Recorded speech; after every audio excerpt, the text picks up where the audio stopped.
Hello and welcome to our first webinar from our MSc group of Performance Enhancement Sports Officiating students. It's a real pleasure to be here. I'm quite excited by this as an opportunity, and I say the first of because I expect there will be many more of these. Just a quick introduction to the people on screen in front of you before I go into a short spiel and get on with presentations. So we've got on my screen, I'm seeing Clare Daniels top left, who is a Rugby Union referee coach and on the board of the Rugby Union Referees, Rugby Football Referees Union, elected director. We have Peter Strickver, who is the Secretary General of the Dutch Basketball Association. John Howorth, who is an AFL on-field umpire. Christina Barrow, who is head of officiating for World Netball, and another of our academics here, Dr. Ian Cunningham, a sport and exercise psychologist who teaches on the programme. So just a bit of background to why we're here. It became apparent from very early on, starting the programme in 2019, that some of the research that these students were conducting was pretty innovative. They're already experts in their field, as the programme was designed for full-time professionals working with sports officials. And one of the first studies that a student investigated to try and enhance her own experiences as an official was looking at emotional intelligence. And it was very clear from that stage that why have we not looked at this before for sports officials who are responsible for managing a range of different individuals in different states of emotion. And throughout the program, I found many instances where this information needs to be shared. Now, we've been very fortunate that people on the call here have been invited to present their work at international conferences. They've sat on round tables, and some are looking to publish their work. But this seems like a great forum to share the experts doing their own research in areas of interest that are really current and relevant to the game. And what's working really well is the fact that students are taking experience and expertise from other fields to bring it to their officiating context. So when I began my officiating research journey in the last century, that makes me sound like a relic, I used theories to help high-pressure decision-making taken from the military, aviation and firefighting to apply to that sports officiating context. And you'll see here some of the guys have taken other ideas developed and used effectively in other environments to apply to the officiating world. And that innovation, I think, is really going to take this field forward. I'm really proud of the individuals who are working their way through the course here today. So just a little bit of housekeeping really is hopefully you've all managed to find the link appropriately. Apologies with this being the world first masters, it's our world's first webinar on this particular platform. So if there are any teething issues, apologies for that. But please do engage. The idea of this is a discussion. Please do engage with whatever forum you're on, the question and answer comments section, and they'll be fed through to us here, and we'll take those as we go along. If you have a specific question to a specific individual, we'll take those after each of the presentations, and then more general questions we'll have some time at the end. Hopefully we'll be somewhere between 60 minutes and 90 minutes. But thank you, welcome everyone. I'll pass you across to the first presenter, who is John Howorth, AFL field umpire, who's going to tell you a little bit about some of his communication research and decision-making research. Thanks, John. Thanks, Doug, and a good old Australian g'day to everyone online. I'm somewhat a little bit different to the other people on the course, being an active official in the game at the elite level, which is Australian rules football. I'm a field umpire. In my fourth season as an elite official there, although I've been umpiring for 17 years, and a lot of the opportunities throughout the studies that we've had an opportunity to look into and explore have been mainly around trying to develop my own game and trialing stuff in game and trying to find purpose and reasoning behind it. And I suppose it's all sort of overarching theory of it all is to provide a conscious behavior as to why I do things. And some of the things that I do now aren't any different to what, or my thought process isn't different to what I was doing prior to getting on the course. However, it's actually made reasoning now and a conscious behavior as to why I do things and why the basics are so important in officiating. So I've explored a number of different decision-making training tools, which has helped educate other people, which I've found been a great way to solidify my own knowledge and improve my own decision-making. However, at the end of season of each of the years, I've had a category that, or a decision-making category. We have a lot of rules in the AFL, but I've generally focused on an area that I felt like I was deficient or below a group average in. And for me, one of the most recent ones coming off the back of our 2021 season, for me was marking contests, which is when a player kicks the ball more than 15 metres in the air. Two or more players will contest the ball, and we're looking for things like high contact, jumper holds, a push in the back, players pushing other players out of the way, but we can have up to 8 players in the contest.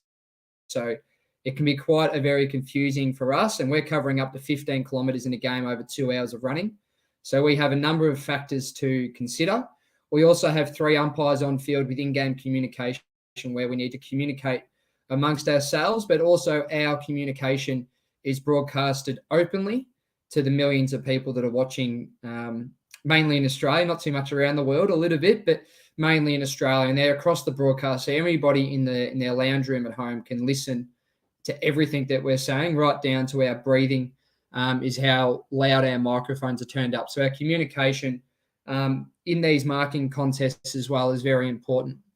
And I'll speak a little bit after this around my second piece, which my most recent study was around communication. But the first piece that I did over the Christmas period was around marking contests, and it was around visual attentiveness and trying to develop a visual search behavior checklist. So taking out position, we always talk about position being so important. I found that I'm being a really good umpire in terms of being in the right position, but why is my decisional accuracy below average? In all of the law exams, I've been well above average, one of our top umpires for law knowledge. So there's obviously nothing to do with laws of the game or my positioning.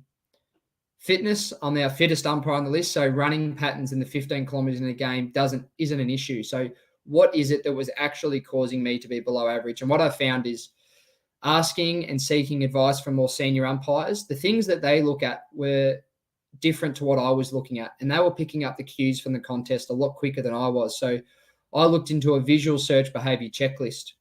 Now, how I did this is I attained 111 clips from the AFL umpiring department, and they were a mixture of broadcast angle, just from the grandstand, as you would see on the TV.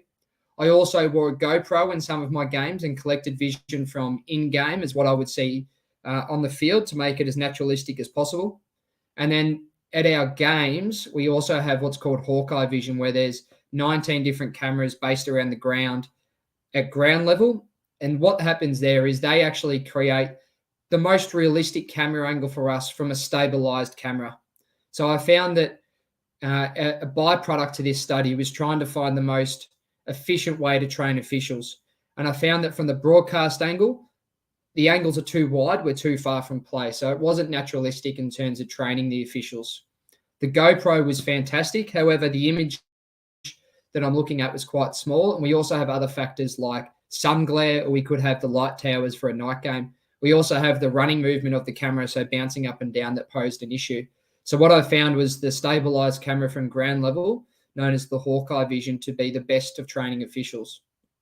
The other part of this was, out of 19 camera angles, we could actually pick the camera angle that showed the infringement the best. So in terms of educating officials, you don't want to show them, generally, you wouldn't want to show officials the hardest angle to see, because you're not going to see the infringement. You want to show them, potentially for developing umpires, the easiest angle, but then for the more advanced umpires and the elite officials, potentially the angle that they're going to see in game. And I found that this to be the most beneficial. Throughout the 111 clips, I broke it up into 10 clips a day. So it was an 11-day process where I just watched 10 to 11 clips, and I was just jotting down things like what my decision would be, what led me to that decision, where was I looking. After a week, so after 60, 70 clips, I found I was very stagnant. I was doing the same thing over and over. So I had a little break. I came back a week later, and I actually looked at the answers, which I said I wasn't going to look at the answers to the end. So I looked at the first 60 clips, and I looked at the answers for those. So I didn't look at what clips were to come. And what I found was for every clip that I got correct, I'd followed the same visual search behavior checklist, which was identifying the players that were coming together. So if there were 6 players in the contest, potentially there was only 2 of them were touching each other.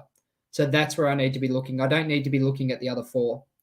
The second thing that I would look for would be for players that were potentially out of position or outsized. So I'd look for potentially if there's a really small player on a really tall player, when the tall player goes to mark the ball above their head, the small player is not going to be able to reach. So they're going to look to chop their arms or push them in the back or hold their jumper to stop them from reaching up. The third thing that I looked at was any players that were coming from a weird position. So they might be coming from front on, not looking at the ball. They might also be charging in from the back of the contest really fast, which just seems unrealistic to be contesting the ball. And the fourth was any player that was late to the contest. So we often see in marking contests, after a player's catch the ball, they then are permitted the opportunity 8 seconds to dispose of the ball without anybody touching them, and nobody can get in their way. So it's a free kick. But we found that players that were late to the contest would often try and delay the play by putting on a late bump or hitting them high. And these were infringements that were commonly missed because we were looking at the ball and not looking at the player that was coming in late. So that was my checklist that I followed. And then I implemented that for the remaining 51 clips and got all 51 clips correct. And that's flown into this season, 2022 season, where I'm now in a very high bracket of our marking contest infringement. So at the top of our group, there are 34 officials. I'm in sort of the top of decisional accuracy for marking contests. So that's been, I've found so far this season to be a massive influence on my decision-making, my own based on the opportunity to study a visual search behavior checklist. Some other facets that I explored through this was my thought processes. So based off some previous studies in firefighting, strangely enough, and where that resembles in this study is they found that quite often the first option that the firefighters chose was often the best response. So I found that when I looked at these marking contests, the first thing that I saw, if I felt it was an infringement, I would back myself, and it was an infringement most of the time. So it was the times that I doubted myself and I started coming up with, it could be, it couldn't be. There were the times that I often pulled the right rein. Additionally, it also provided more research in towards the angle to educate officials moving forward from a up to a level. Recently, the study that I've finished is a communication-based study, and it was around having more influence on the players. I found that through the early, definitely I'm only 60 games in, a lot of our officials have 300-400 games. A lot of players I found treat me a lot different to the senior umpires. At 28 years of age, we have a lot of umpires in our 40s. They tend to look to come to me to pressure me and engage with me. And quite often, the things that I respond with often aren't good enough for them. So I found that influence and presence were 2 things that I really wanted to implement into my game in 2022. So a way that I did that is I conducted a study where I was trialing using their first name before I communicated anything to the player. So when I engaged with the player, I would use their first name immediately to get their attention and also show that respect that I know who they are and I respect them. Secondly, I would give them a direction, and it would often be as short and as succinct as possible. And then finally, pleases and thank yous, just to show that I had understood what they had said. If they'd asked me something or if I'd given them in a direction and they had abided by it, I would acknowledge that. And the art of listening was also something that in the communication piece I found to be quite influential in terms of earning players' respect. So different ways of listening for me were taking my earpiece out to show them that I wasn't just listening to my teammates and anybody else that might be talking, that I was actually fully concentrated on what they were saying and giving them their time. Other factors like my facial expression through the Ekman's facial action coding system, which was a great read, was around facial expression and making sure that quite often, I call it the corporate umpire, when we're out on the ground, no emotion, and we try and stick to, the standard robot model. That is great for most scenarios, but I found in my experience that a little bit of facial expression, you don't want a free for all where all the officials have their own sort of personality and it's really out there. We do need to stay in line somewhat. So the reciprocity of the group to be consistent in the way that we react, our facial expressions to players when they engage with us, I found to be very important. The other part that I found was the art of smiling occasionally and laughing and things like that, just trying to normalize umpiring as much as possible. Quite often in AFL land, umpires are quite alienated and seen as creatures, as a lot of people probably listening can relate to. Trying to normalize umpiring as much as possible doesn't, just by the way that we react, we smile, we engage with players if necessary. We're chest to chest, showing them that we're fully engaged by them. We might take our earpiece out, we're making eye contact, and we're saying our pleases and thank yous. So I found all of these things to be really influential in the way that I communicated with players, in particular using players' names. So it can be quite hard. We have 44 players in our game. So to remember 44 players, obviously, your bigger ones, your key players. But I found the players that were new to the system, I had a very big influence on those players that potentially they wouldn't have known who I was. But definitely I knew who they were and I knew how they were going to engage with me. So I found that very important.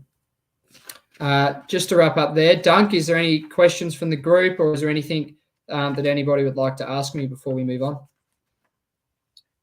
No questions coming in just yet. I'll start though with one about your sort of systematic approach to decision making. I'm fascinated by that. One of the things that my early research came up with is something that using nuclear power disasters. There's something called hierarchical task analysis, where there's a hierarchy of things that are more important than others, and it's a bit of an operating system that you go through. And more recently, some work I've done in touch rugby, it's quite a commonly known factor called preloading, which is communicating to players before they're likely to infringe. Is there anything that you've got from your decision-making research about that preloading phase? Anything before the play happens that you could, help to make things a little bit easier when the play might take place in the future? I definitely found more so in the communication piece, not necessarily the decision-making piece in terms of preventing infringements. And how that was necessary was empathy is a massive part of communication. And I found like having an understanding of what the players might be going through, how is the crowd noise impacting what they can hear? Potentially the whistle that we use can be more influential than the voice that we use. So at times, the best types of communication was to jump on the whistle. If you wanted to stop play from them further infringing, if there was an infringement, players continue. Instead of yelling out stop or whatever, you may jump on the whistle as much as possible. So I definitely feel like empathy was a great piece in the communication area in terms of preventing infringements. Nice one. Well, we've got another question coming in from John on YouTube. Do you think that you communicate differently with players you know and have known for a few seasons versus newer players to the system? John to John, this is fantastic. Definitely. And part of the communication piece was the players strategically engaging. And it was probably something that subconsciously, as I mentioned before, that I was aware of. And I was like, they're just trying to communicate with me, But now I have, conscious behavior and identify those players that are trying to engage with me, particularly when I see them engage with other officials. And then I know that when I speak to them, sometimes to most players, a polite please, thank you might be a great way to communicate. But with these players that are strategically trying to engage with you or try and get everything or milk as much out of you as possible, you need to be stronger and firmer with those players, absolutely. So I found that with those players, I wouldn't use please and thank you as much, and my tone would raise a little bit just so I'd be a bit more firmer. with those players. Good question.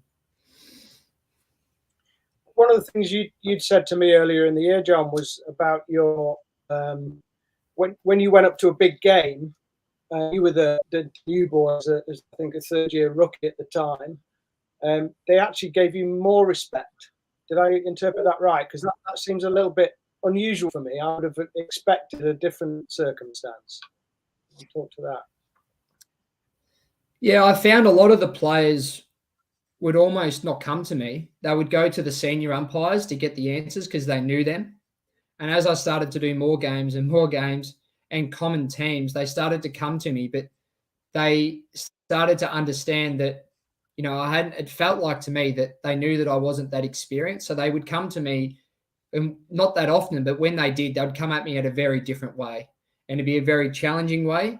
And it'd be sometimes quite aggressive or quite upfront. So I had to develop different ways, and avoidance was a great communication strategy for me, which is quite strange when you talk about avoidance and communication. But for me, sometimes not communicating at all with these players was the best type of communication. And the type of ways that I would develop that is that when they started talking to me, I'd put my hand on my ear and pretend that somebody was talking to me like a teammate or a coach or the broadcasters.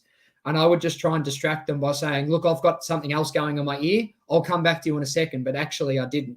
So I was trying to create that narrative to the players that we had a lot going on, understand you've got a lot going on. And that just allowed me to think about things before I could respond to the players. Wonderful. We've got a great question from Gillian, who says, how do you create presence, especially if the players have a bigger physical presence than you?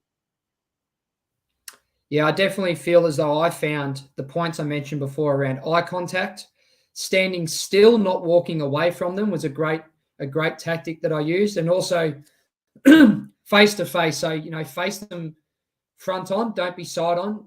That shows them that you're fully attentive to them. And then if they push you, it shows that you're not going to back down or not intimidated by them. So I found standing still, facing them and making eye contact and having the ability to listen to them, because quite often they're just looking for someone to vent to. So just the ability to listen, I found was a great way to show them that I was actually interested in what they were saying, even though I probably wasn't. Right. Tom, does your officiating change with the level of play? Officiating style change with the level of play. I don't think at AFL, definitely we have a set rule book that we sit to, but definitely in terms of the elite level to the development or community level, absolutely. And the way that you communicate players is absolutely different from a community level to an elite level. So that's how I would answer that. And the ways that I would say that is that the elite level, things are a lot more technical, and the players, they don't need as much communication or explanation of what's going on. Where I find at the community level where I coach, definitely a lot of engagement from the players, a lot of seeking clarity. So I definitely feel as though at the community level, those officials that know the rules but that can also articulate the rules to players are generally the officials that are held in high regard. Anything else from the panel? Any other questions for Johnny? Hi, John. Just with regard to your visual search framework, is there times where you'll be flexible with that if there's specific contextual information within the game that you need to attend to? It's definitely dependent, I would say, Ian, on where on the ground we are. We're more susceptible with our teammates, with two other officials. If we're in a part of the ground where we probably don't have as much cover from three different angles, absolutely. We need to be soften our vision a little bit further away from playing and be scanning across the players. But when we're in a part of the ground where we feel like we've got three angles covered, that's when we feel as though we can really identify a couple of players and focus on them and trust that our teammates are looking in the other areas. But definitely will change, and depending on whereabouts on the ground we are and what cover we think we have amongst our team.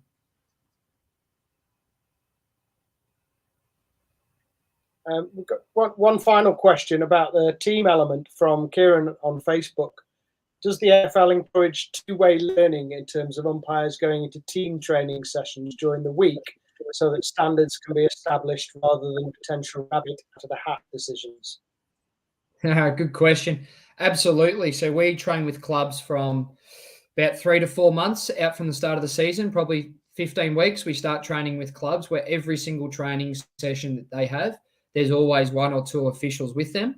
And then once the season starts, it's on a club basis to request us. And at the moment, we would be conducting maybe 5 or 6 clubs in the AFL. Once or twice a week, we'd be going out there, as well as it's very important for our department to communicate with the clubs as they do on a fortnightly basis, any trends in the game and where their club is being more susceptible to infringements or receiving for infringement. So we absolutely encourage two-way learning in terms of officials to teams. Excellent. Okay, guys, thank you all for the questions. Keep them coming in. We can always go back to them later on. Johnny, thanks. That's great stuff. I really appreciate you giving us a flavour of a couple of pieces of work that you've been involved in through the year. So next we'll move on to Christina, the International Officiating Manager for World Netball, who's going to tell you a little bit about her research within wellbeing for her voluntary workforce. Just need to get Christina's slides up.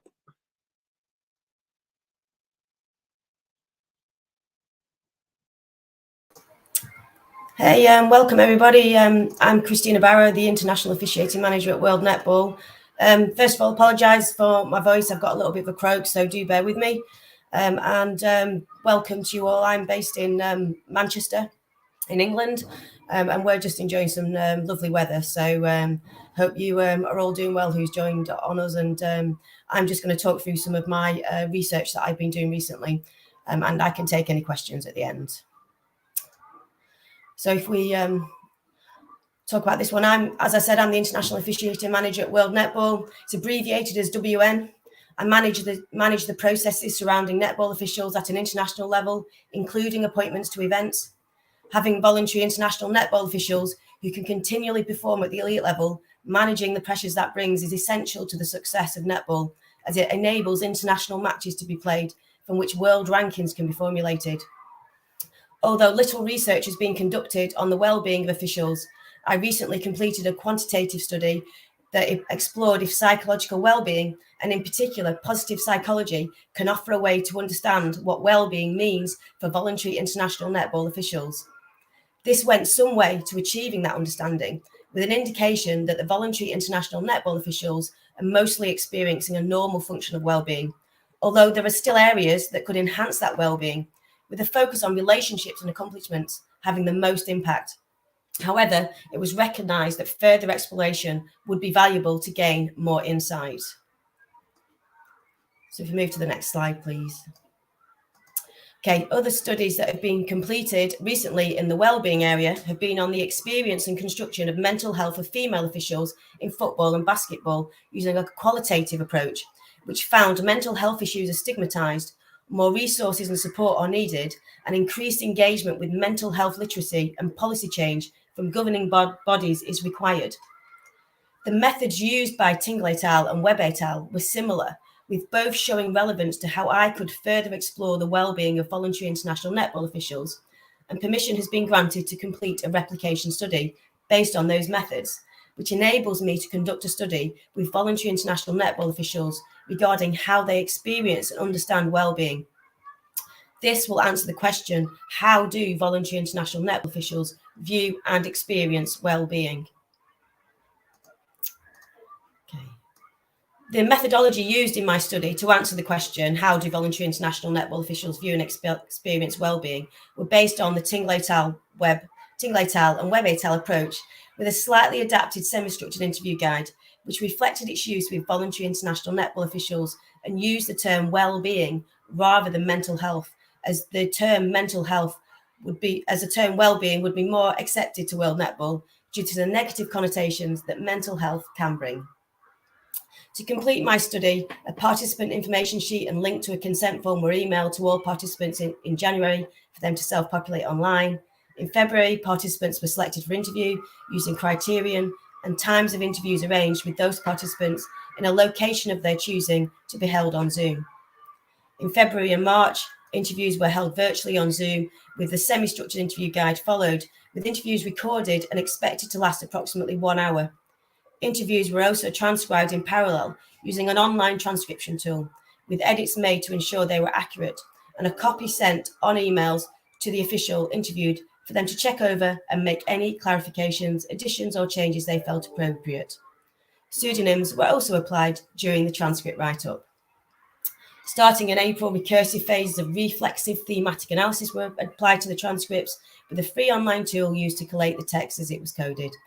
And starting in June, findings are being summarised and conclusions drawn with reflections completed using the Roll Fatale reflective model of what, so what, now what, and it will all be written up journal style. Participants comprised of umpires known as IUA and ITID, umpire assessors known as ITP and ITP cadet, officiating administrators known as OC, and those with multiple active roles as IUA and ITP cadet. All voluntary international netball officials were invited to participate, with 23, which equates to 28% of the 8-1 netball officials consenting to participate, which exceeded the anticipated 25%. 14 officials were interviewed, which was beyond the 10 anticipated, to enable the best representation across all the World Netball officials. A purposive sampling approach was taken, with a criterion used to select the sample to be interviewed, so it was a balanced group with a cross-section of netball officials chosen based on who consented to participate, then World Netball regional representation, World Netball role representation, and length of time in their role. The limitations of this being a small population, with only 17% interview, was recognised. However, this type of population is inherently small due to them being in an elite position, and all roles and regions were represented in the sample. As some roles have a small cohort, if I excluded data from one official in a role, I would have lost any representation for them. The average time of the interviews held was 54 minutes, and 2 of the voluntary international netball officials requested minor changes when the member check was completed. So initial themes have been generated using an active and interpretive process of the coded and collated data, and they were reviewed, developed, refined, defined, and named, with the most vivid and compelling illustrations from the transcripts identified. And although the recursive phases of reflexive thematic analysis continue to be revisited, the themes currently generated are shown here. So officials believe they are treated unfairly and are not valued, with basic things for their well-being not being recognised or provided, which creates distress and sadness. Officials have to balance, prioritise and compartmentalise all their responsibilities, finding their own way to cope, function, adapt and thrive. Officials feel opportunities to officiate at a high level or internationally are lacking, and they have to find their own way to mentally and physically be prepared for when opportunities arise, which was exacerbated due to COVID. Officials are passionate about netball and officiating, valuing the international officiating opportunities and the support and friendships they have from that. However, they are left to manage themselves physically, mentally and emotionally, or get support from other friends, family, or through their workplace or national associations. Being successful in officiating and being seen as role models is important to officials, with motivation coming from the pressure to perform. However, helping others and seeing them succeed brings a lot of satisfaction. Dealing with criticism, the pressure to perform, and the uncertainty around progression and selection has to be self-managed, with physical, mental, and emotional issues being hidden. And there remains to understand if important facets of any of these themes need to be captured and highlighted, with consideration of the demographic data, such as role or region, potentially being helpful to structure and organise the themes that are being generated. So the initial thoughts I have had so far on what the findings bring is that this study is going well, and the currently generated themes are providing an answer to the question, how do voluntary international netball officials view and experience well-being? They reflect that the voluntary international netball officials are expected to perform at an elite level with limited incentives, while their professional and personal life must be maintained using their own support systems. However, they remain passionate and motivated and are choosing to continue in that role. Despite the fact that the people involved have the same role across the world, they do feel quite alone and have to seek out informal support, which they have to personally initiate. What comes from this understanding of how international netball officials view and experience well-being is that a focus on relationships would have the most impact on enhancing their well-being, with stronger networks being required within this community of voluntary international netball officials. An understanding on how to recognise and provide that mutual support for the voluntary international netball officials that will create stronger networks will be required.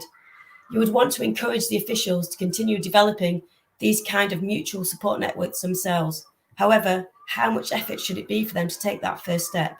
And how formal would you want to make it? Is it a formal check-in or an informal check-in? Is it a buddy system or is it more geographical? An understanding is required on how it would work and if any tools and provisions would need to be introduced to make it happen. A balance between support and what feels like somebody judging the official's performance would have to be struck, so it doesn't just turn into someone looking over the official's shoulders and checking that they're doing it right, rather than supporting them with their well-being.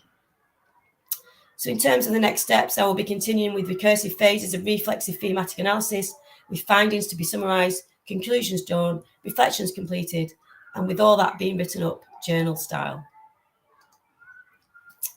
So that was my presentation. I welcome any questions. Thanks, Christina. I'm going to start asking a bit of a nerdy question. How much data did that produce, those raft of interviews? Are you still getting through that data? The data produced quite a lot. As you can imagine, 14 interviews of approximately sort of 54 minutes on average is quite a lot of data. But there are tools out there that help to support you with that. But it just helps to have that much data. Obviously, I didn't look at sort of having a limit on the data. I just looked at how to balance out how many officials I needed to have represented. But the data does give a really rich and in-depth view of various roles in voluntary international netball officials, and also allowed me to come up with themes and an understanding which was across all the officials and any uniqueness from those officials as well. So I think when you're doing research, it's a balance between your researcher's time, also making sure you're keeping your methods based on an understanding of what's been done before, unless you are actually developing a new tool to be sort of trialed, and then making sure that you use that in a way that reflects how it should be done, so that when the data comes out at the end and the themes and the conclusions you draw comes out, it leads you to showing a good representation of your data. Great stuff. Do you have any specific plans from a World Netball perspective as to what you do next with this data? I appreciate you're still in the throes of examining it all. Yeah, so what happens is I'm lucky enough and privileged enough to obviously manage the international officials who work in netball. So I can have an impact on that. So what's going to happen next is actually, I'd probably want to say that any research is a bit like a jigsaw puzzle. I see like a jigsaw puzzle. So the world of officiating in all sports is actually a big jigsaw puzzle, and World Netball is a smaller jigsaw puzzle. And any research you do is just taking a little small piece and deciding if you found anything new, or you found a bit of picture that doesn't add anything, but this needs to be filled in, so you know that that isn't anything new. So whenever you're doing research, it's always a small part of that. And what I'm doing is still a very small part of well-being and understanding. So I'm building on what I've done before in terms of a quantitative look at a sort of positive psychology model, and found something out. I've found out more evidence to support that. And now what I need to do with that is, now I've got a good base of understanding of what the officials do view and experience well-being in, is to now take that and work out what to do about that. So I would say next we'll have to take that information, try out different things to see how the officials take that, to make sure that we don't put a negative, do anything negative towards their well-being from doing that, or if it doesn't change, or if it improves. So I think the next thing to do is take what we've learned, try things out to see what helps those officials, working with them to understand if it does change anything or not, negatively or positively. And then once we know that, it's something that can be introduced and rolled out. Brilliant. I mean, I think it's a really important piece of research that I'm sure most sports are experiencing those challenges, particularly given the circumstances of COVID now. Any questions from the panel to Christina?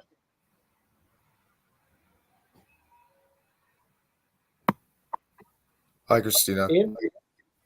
Really interesting presentation. We can probably guess that well-being relates possibly to the retention of sport officials. So for young netball officials, that area following the game, what are better ways to kind of structure that in terms of relationships and debriefing for young officials following the match and their experience of matches? Yeah, so what's interesting is that I didn't specifically look at retention in the area that I was doing. I've read some papers around that, obviously, through looking in the literature. And I know that some of the themes that I've picked up on do actually link back into the retention side a little bit as well. It's mentioned that support and how that's given does affect how officials are staying within the game. So if people aren't given the right support, then that can have an effect on the retention of officials. So that's why I'm sensitive to making sure that whatever I do, I work with the officials to understand what works for them, because you just don't want to start doing things, one, that make it worse, and then two, don't do anything at all, because then it's just adding more burden on them and not actually giving them anything else. But yeah, I would say that what's interesting is I have been doing a little bit more work on the themes, and it's generally the earlier on in your career that you tend to experience the type of well-being issues that you see. And I think once officials have got more used to the system, they tend to do better. But it's about trying to replicate them doing better earlier on. So I would say it's going to have a big improvement doing the support and adding the support that the research has brought for that retention piece. Great, thanks, Chris. Look, Chris, thank you so much. While you're not feeling 100%, it's probably a good thing to call the questions to a halt there, but appreciate your time there, Chris, and sharing that great bit of research with us. We'll move on now to Peter. Peter's the Secretary General of the Dutch Basketball Association, lecturer in esports coaching, and he's done a wonderful piece of work looking at the Rose of Leary in relation to communication with basketball officials. I'll let him explain all about that. Just a minute, I've got a slide up. Great.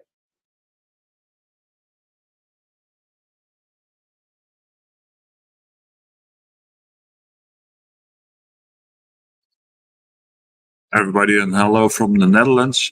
My interest for joining this master education lies in the fact that I work with young referees who are making the stepstone to elite level. And one of the modules which we had in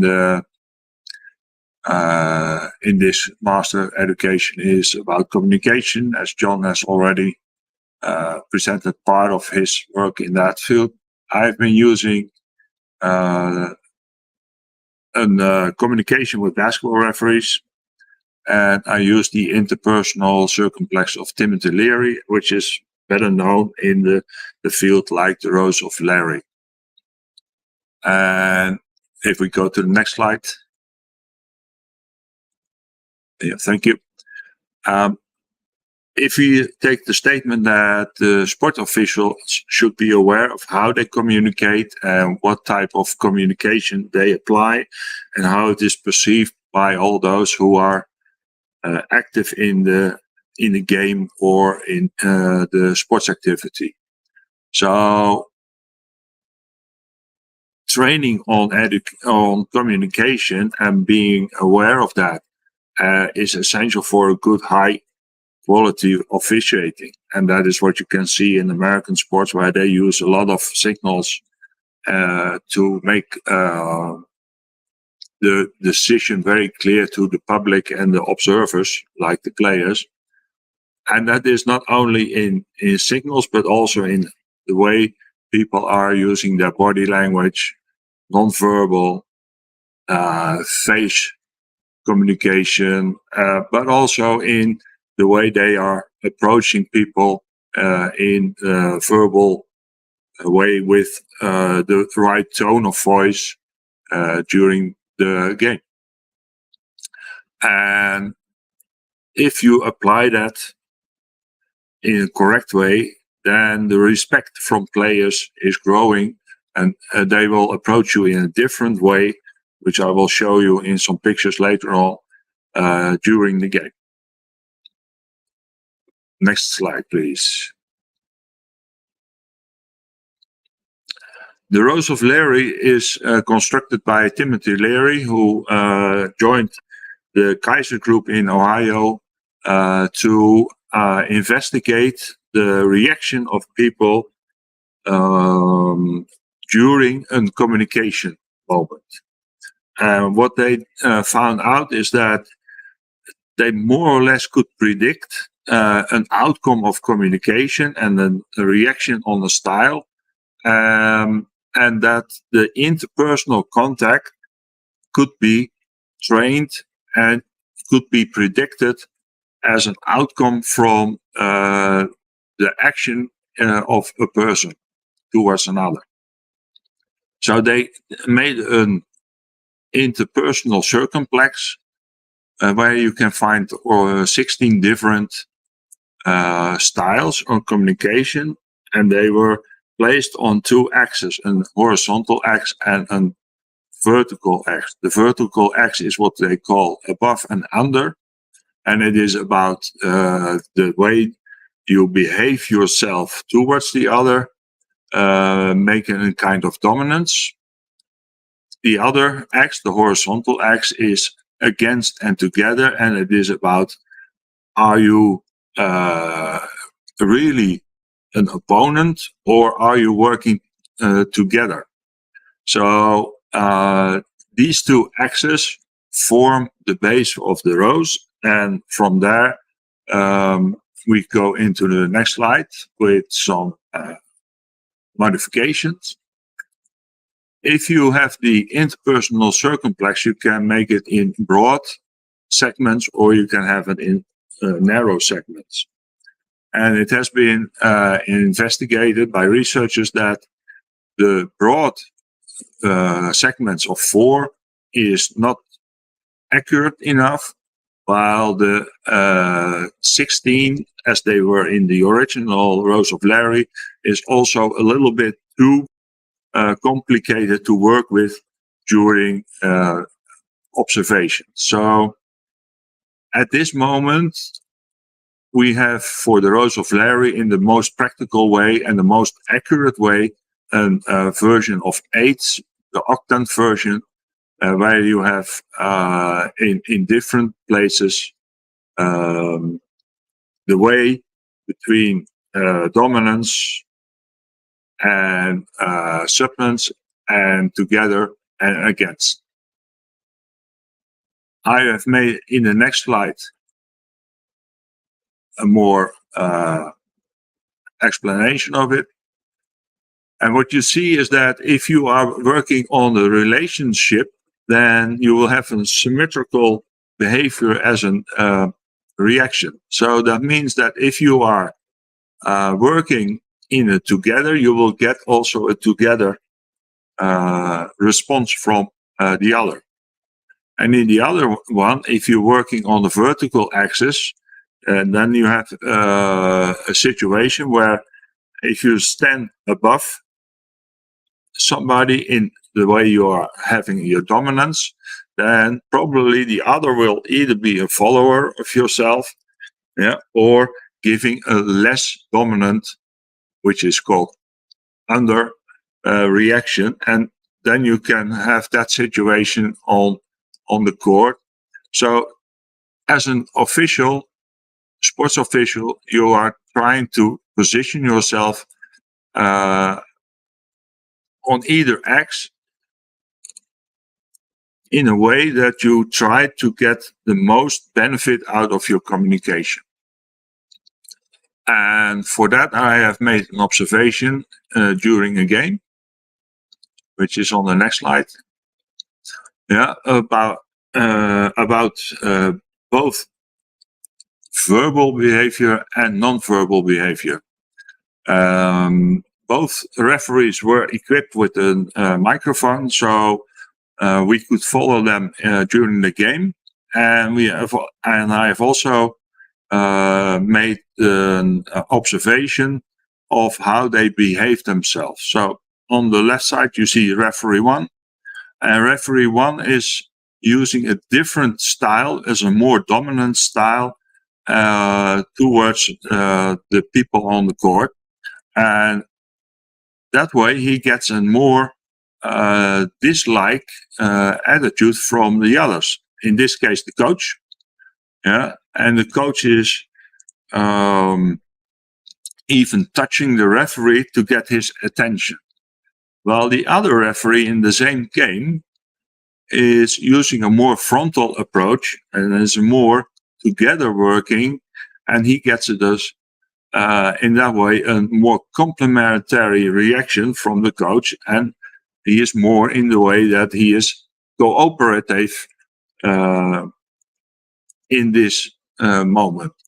And that is a difference in style of these two referees. And in the same game, in another situation, you can see it very clearly.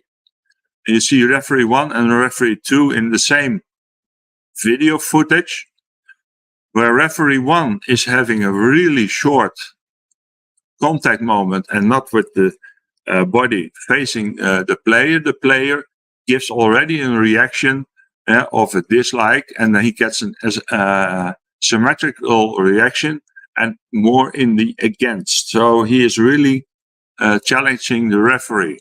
Where in the other situation, the referee is having contact and he gets a really cooperative together reaction from the player. So the way you communicate, the way you use your body, the way you use your expression, and the way you communicate verbally is very much important for a good continuation of the game. And in the last slide with the video, the first referee is very much on the procedure. That means that he is concerned about where the coach is standing on the court, if the player is having the shirt, the correct shirt. He is working with the advertising signs, and he is very much making an above stand towards all the participants on the court. Yeah, and that means that he can provoke a more compete or offensive reaction from all the participants. The other referee is much more focused on the interpersonal contact with the players and the coach. Yeah? So he is more on the horizontal axis in the status of working together. Yeah? And in that way, he can get a cooperative reaction or a more following reaction from all the participants during the game. And if we take all this, it is obviously that there is a difference between sports and sports officials in different countries and different areas. So in basketball, it is not always that you have to talk to players at a certain moment. It depends a little bit on the situation, but it is more question-based in the reaction. And in other sports, it is more that the sports official, is already in a situation that he takes precaution action to warn or to inform the player much more than in other sports. Yeah, in water polo, for instance, talking to the ref or watching to the sports official is already an opportunity to get penalized, while in ice hockey, everything is allowed to be said as long as it is not personal. So it depends also on the sport where you are working on this Rose of Larry. And then the next slide, please. So the interpersonal circumflex, or the Rose of Larry, is a very good tool to see how you can train yourself in interpersonal behavior, both in non-verbal as verbal. And in high elite refereeing, you will see that there is a lot of training, or at least observing, of how a referee is using his communication style to relate with the players. Yeah, and in the modern way, that is the feel for the game. But you can train yourself by using the Rose of Larry, and to understand that the reaction from the other person is based on your personal communication style. Yeah, and that is what I think is very essential for referees who are making progress during their career into the elite level. But it should be more in also the grassroots or the starting referee education. And that is my interest in working with young referees. And for me, this is my final slide. So if there are any questions, happy to answer. Pete, that was wonderful. Really, you used for images to portray the elements of Rose of Larry. I'm really interested in the idea of the dominance element, where officials have that require that unique characteristic of confidence, but also humility.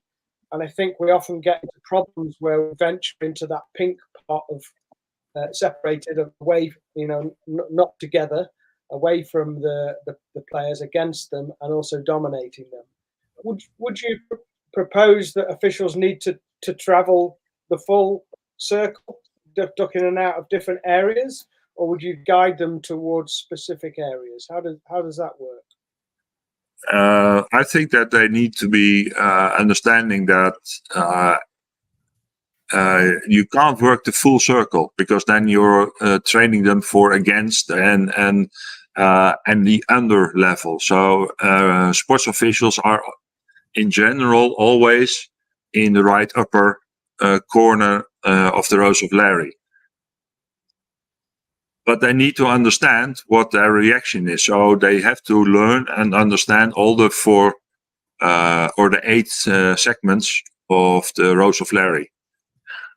In education, I would say they should be trained to work in together, and not a high level of dominance on the court.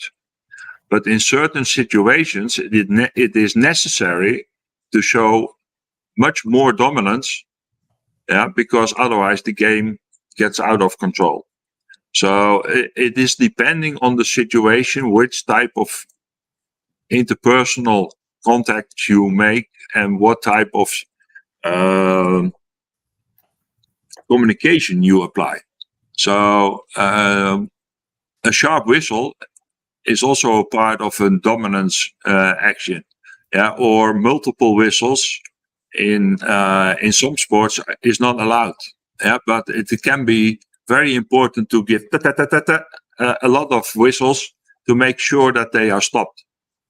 So you can play with the whistle, you can play with your voice, you can play with the tone of the voice, you can play with your body language.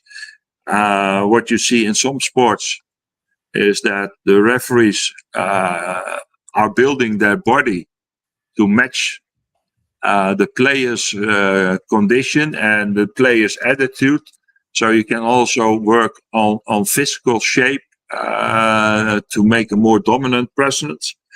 the way you stand on the court. Are your arms crossed, or is your arm on the side, or whatever?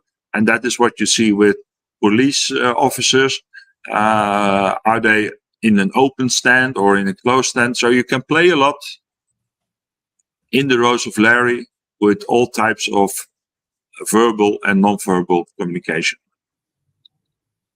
Yeah, it was interesting to see that the referee on the right-hand side, whilst having a direct conversation with the player, and there was a big difference in stature, but he was clearly holding his ground and quite very close to that player, into his sort of intimate beyond personal space. Personal space he was really in, where the other one is much more on a distance, or talking from the side to the coach or to the player. Johnny was explaining that he is talking more in a frontal moment with his officiating to players. I'm also in the commercial side, and then we have the car salesman's position. And that is on a 60-degree angle towards the customer. So you can see that in different sports and in different situations, you have a different position towards the one you are communicating with. If you walk into a household shop, the salesman is approaching you from the side, not frontal, because then you're chased away. So you can use that in your communication. And in this video or in these pictures, you see the different styles that the referees are using. Mm-hmm. Yeah, I think Ian's research shows that approachability is a really important characteristic, and just using those non-verbal cues to show that you're approachable and that you're listening to players, that's really important to ensure that they feel they're being heard and effectively managing them. Any questions from the panel?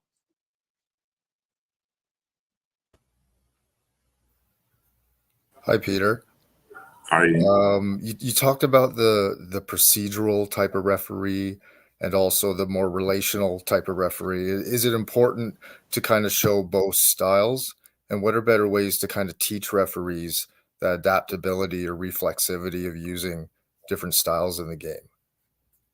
I think that if you educate referees that they are very clear on procedures from the beginning, they have a certain type of respect already, and it's also part of safety procedures, or at the beginning of the game, making sure that the court is set, or that you do all the checks correctly. And in the procedural way with signaling or making substitutes in basketball is very important. So some things are very essential when it comes to procedures. On the other hand, you can use also interpersonal contact and humor and smiling. John has made that remark also, that you enjoy being on the court and that you enjoy being there, and that you like the way people are acting. We have had one referee in the Netherlands on the soccer pitch where he was really putting his fist on when he made a good decision by giving advantage in a certain play situation. And that was brought on television very high and lighted, that he should not cheer himself when he made a good call for this. So contact, personal, interpersonal, procedure, it all plays a role in refereeing. And they should be trained to do so.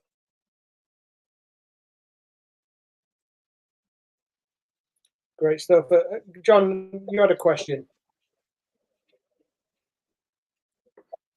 Yeah. Right. Yeah, Peter, just wondering if officials from different countries, cultures, personalities, maybe languages, did that influence your work at any stage? Yes. I'm using more or less for myself a north-south and an east-west direction. If you take somebody from Finland and when he is talking, then is already very good. And if you take somebody from Italy south, they talk with hands and body, and then they say it is very well. Yeah. If you go to the east and you go to Russia, they will never forget you, and they will only remember the mistakes you have made. And if you go to the States, then every time they say, "Oh, you're great, very good," and the next day they have forgotten who you are. So you can work with different cultures. Yeah, some players you never touch. People from Yugoslavia you will never touch. Whereas the Spanish and the Italian people like to touch players or like to have a little bit of physical contact. So cultures, yes. Persons, yes. You have a different approach in different countries and in different cultures. So you must take that in account when you do the observation. I think that if you take Australia, it's a lot more talking than when it comes to Germany. Yeah, to compare officials in the same sport. Yeah, and that is very essential if you are aware of that. Yeah, also as a player. And I think there's also another question in about if you can react on the way a player is reacting towards you. So that means that it is not your own behavior gives him a reaction. No, the player can also give you a reaction. And that means that sometimes when a player is angry and you become angry too, then we have a problem. Yeah, so if a player approaches you in a very angry mood, you need to constrain yourself and to be aware that if you are provoking him with another reaction, then or if you are looking angry to him or you are ignoring him, that can be part of your training and your education as a referee. Yeah, one of the top referees who was in the Liverpool Hall of Glory has said, "I give every player 10 seconds of deafness for me. Yeah, so I don't listen to him after my decision for 10 seconds, and then we start communicating." So yes, you can play with your body style, your facial expression, your hands. Yeah, if you're pointing or you're using only half a hand or whatever, it is essential to use that in communication. Right, I think you've answered. John Beaton had another good question, but you sort of answered it there in terms of players coming to you. We know that players can be very manipulative and strategic in the way that they communicate with you, and there's lessons to be learned from both sides in terms of approaching in a fashion whereby you get the response you're after. Thanks, Peter. Oh, sorry, it looks like there's another question there. We'll go with one more question from Yusuf on LinkedIn. How can this fit in Africa, where the culture of sports, especially in the academic area, is lagging behind in terms of infrastructure and support? No, I think it is a little bit difficult to answer when it's coming to infrastructure and support, because education or training in body language is hard to do when it's on video or on Zoom or long distance training. So you need to be in a group or using the video material. But I think that also in Africa, you have the same way of watching and evaluating people in their communication styles. There is a difference in North Africa compared to South Africa or East and West. So in the different cultures, you can apply the Rose of Larry without any problem. And the only thing is you should be aware of the type of dominance which is allowed in that area, in that specific sport or in that specific culture. Yeah. I think that in the Netherlands, 3 kisses is a very normal greeting. Yeah, and in North Africa, 3 kisses means that you are already familiar with the person. So that is the type of body language where it is already a difference. Shaking a hand is in some cultures very normal, and in other cultures absolutely not done. So the Rose of Larry you can apply in any culture, being aware of the type of culture there is, and then it comes to a general agreement towards the type of sport, yeah, or the sports federation, what is allowed and what is not allowed. Yeah, touching a referee or touching a player as a referee, in which sports it is allowed and in which sports is it not allowed. Yeah. Great stuff. Thanks, Peter. Okay, we'll move on, conscious of time. We've got about another 15 minutes or so. So Claire's going to tell us about her research into female officials. So as I mentioned earlier, she's an elected director at the Rugby Football Referees Union. Got that right this time. And she's done two bits of research looking at how females are challenged in different operational environments. So over to you, Clare.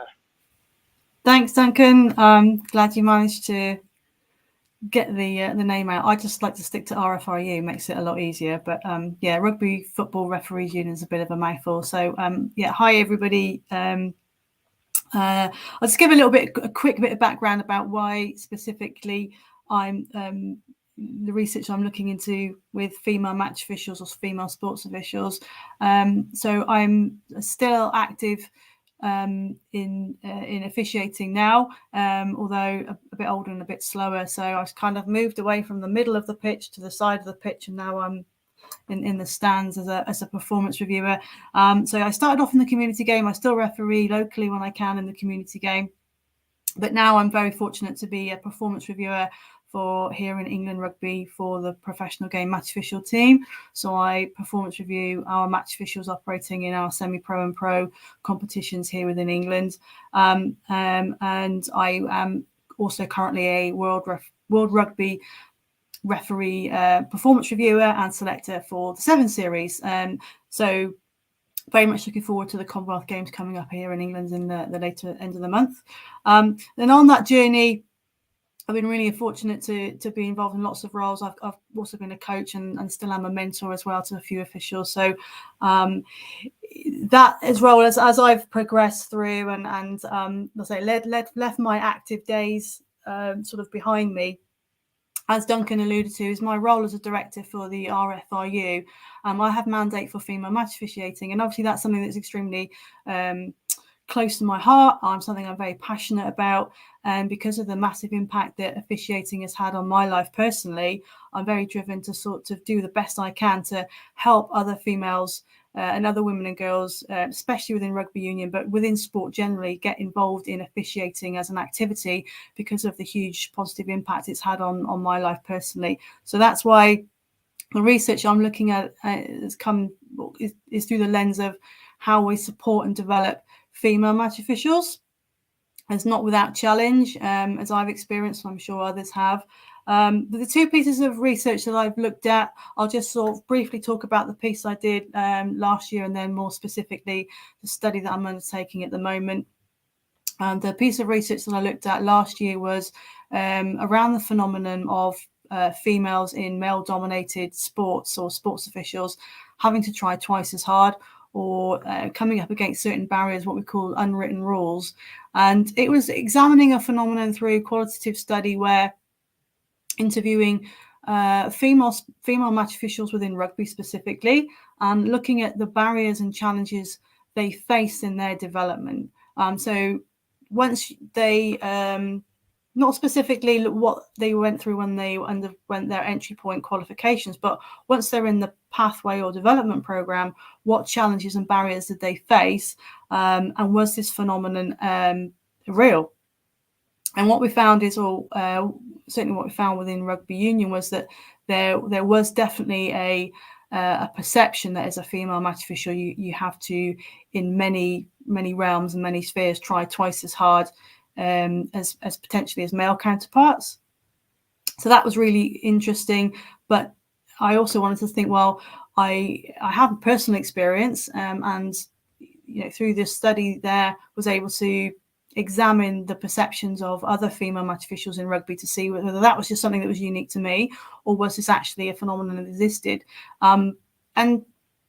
And also, because currently I work professionally as in learning and development within the fire and rescue service, which is another traditionally male-dominated environment, I drew comparisons with female firefighters operating in that environment as well, to see whether was this phenomenon just unique to female match officials, or was this something that other females in male-dominated environments also came across. And it was as well in firefighting. There were very similar sort of barriers that these female firefighters had to face, as the same as the female match officials. And it certainly was insofar as having to try twice as hard as your male counterparts, having to go above and beyond to prove yourself, just to become, or just to develop in your role. And then from that, then how it sort of transgressed into my current research, which is in the development pathways for female sports officials. Because what I was thinking, or what my questions that were going around in my head, well, if we get women involved in sports officials, and this environment, because we have to never, I think, lose sight of that the majority of people do this as voluntary, it's a hobby. And most people undertake a hobby or activity because they get reward from it. It might be challenging, but they enjoy the experience.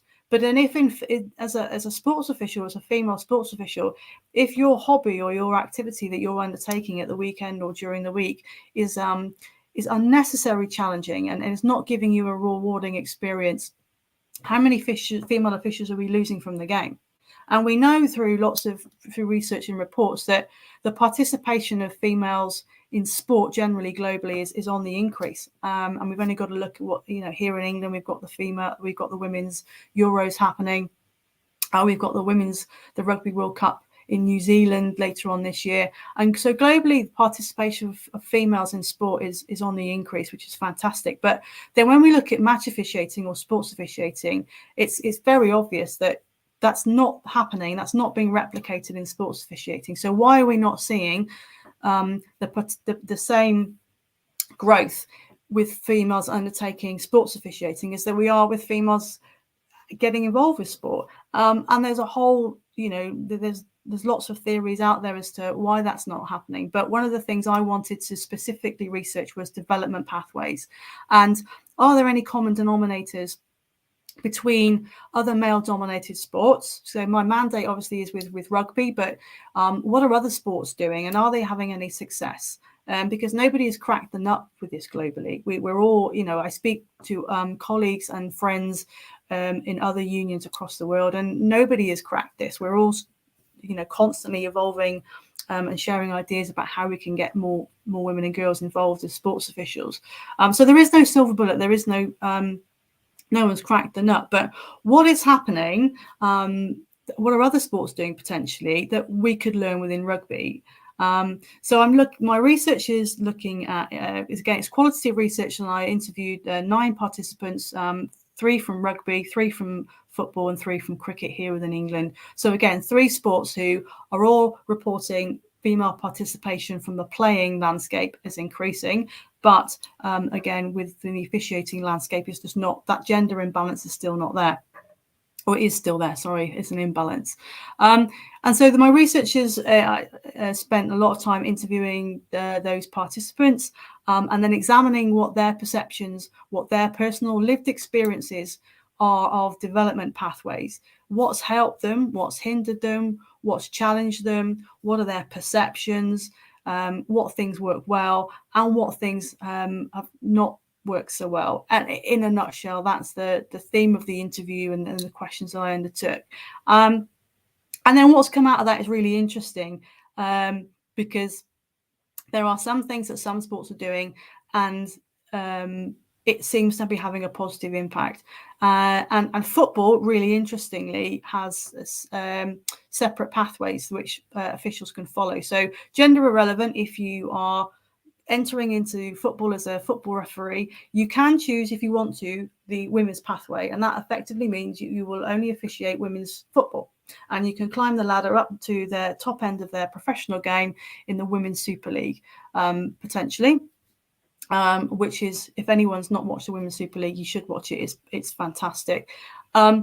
But if you want to just focus on officiating the men's game, again, there's the levels and the structures, and you can just oversee and work your way through the men's game. But to go from one pathway to the other, you effectively have to start at the bottom and work your way up. So that was really interesting, because also if you look at some of the literature coming out with football at the moment, they've experienced a massive increase in the number of females picking up the whistle. So I was intrigued. Well, is this because that the females have the option of choosing a pathway, and therefore is that something that we should be doing maybe in rugby?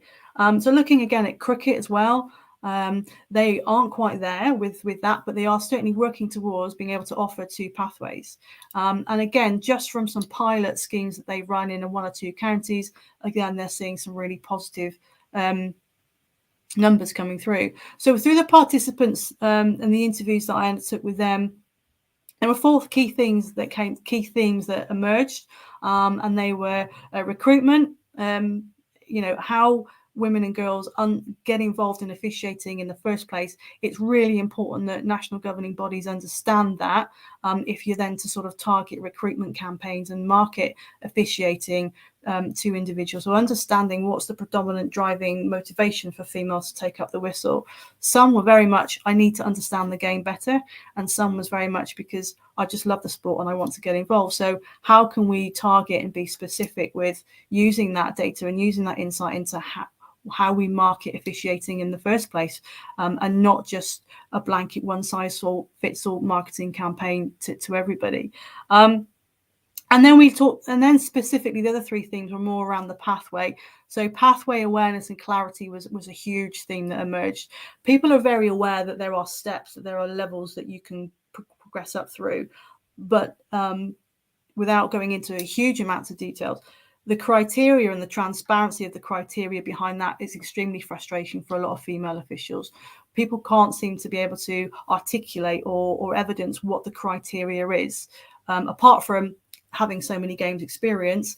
How you actually go about it, the more specifically with regards to your on pitch or your off pitch skills and attributes and pillars and characteristics, it's very muddy, and it causes a lot of frustration. And that's where a lot of the frustration was born around where politics becomes involved, and also a huge issue, certainly from the participants that I interviewed, was the geographical variances with regards to, quite often it can be a postcode lottery. So if you're very fortunate to be officiating one part of the country or in one county, you have access to some really good support, some coaching, some mentoring, but you may not have that in another part of the country. So that, even just from there, we can understand, or we can see that it's not equal. So if you're picking up the whistle to go and umpire or officiate in the north, it might not be you get the same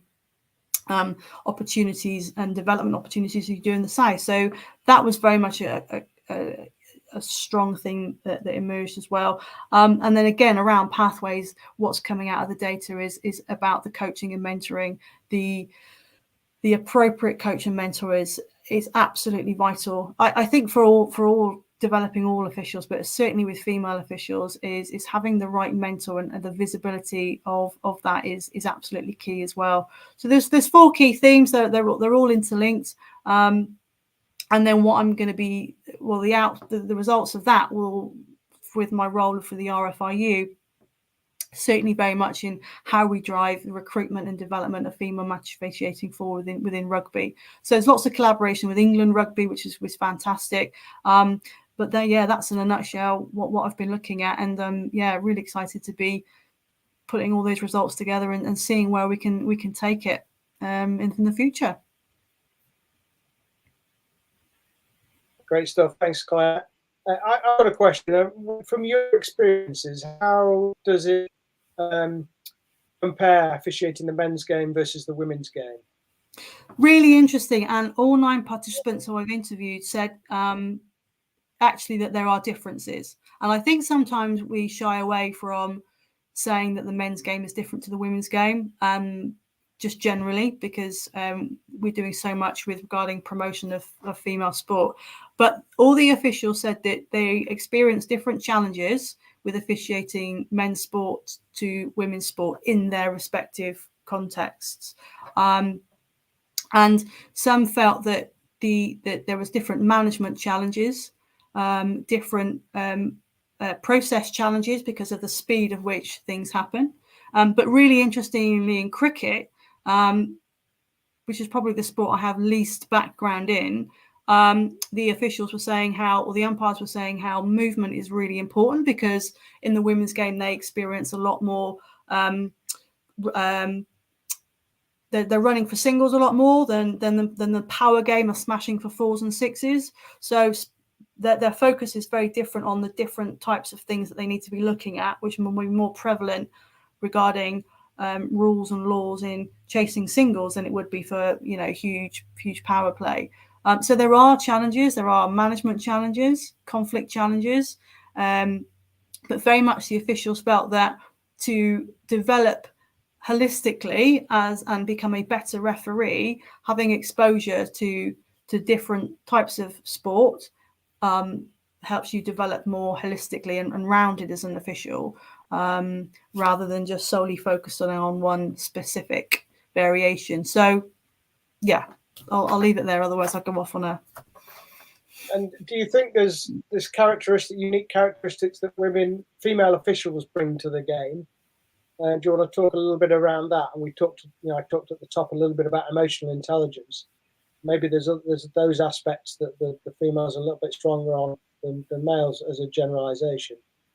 Yeah, I think, and I know this was because I think it's interesting what Peter was saying with his research around body language. I think women, there's lots of research out there to sort of back this up, but very much I think some of the focus on the female management, and I hate to use the word or the phrase soft skills, because I don't think they're soft skills at all, but I think certainly women, the different slightly intuitive nature of our characters or personality might mean that we might approach things slightly differently, and that's not to say that it's right or wrong, but it's just that we may have slightly different approach and different skill sets when it comes to our management capabilities. And I think one of the huge challenges within rugby is that I think there's quite an unconscious bias as to what the model of a good official looks like, and we perhaps subconsciously hold that up in our decision makers hold that up as that this is what a model of a good official looks like. So when we see something different to that, if we see a female and the physical attributes of a female, or the management or the personality or communication style as a female, what's happened in the past is that people have tried to mold and change that to fit the old model, or the model that everyone's comfortable with, or the model that people are used to seeing. And so, I think a lot of it is around raising the awareness that we need to stop that. We need to challenge that. Because female match officials can bring a whole a whole different set of skills to the table. And I think both, we can all learn from one another rather than trying to force the apple to look like a pear. I mean, we've still got two fruits here, that they're still doing the same job, but let's not try to make the apple look like the pear or the pear look like the apple. Let's just accept the fact that they've all got unique qualities, and they're all both trying to, to do a job. And if they're doing that job effectively and safely, then that should be held up as good practice rather than trying to mold individuals into being something that they're not. Right. Any questions from the rest of the panel?